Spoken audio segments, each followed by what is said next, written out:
ingredients you say. This one is a rolled oats.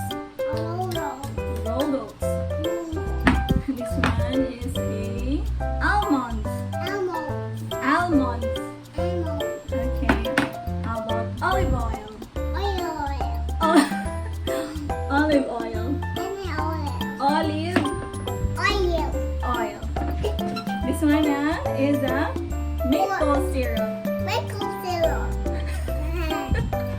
And then some salt and vanilla.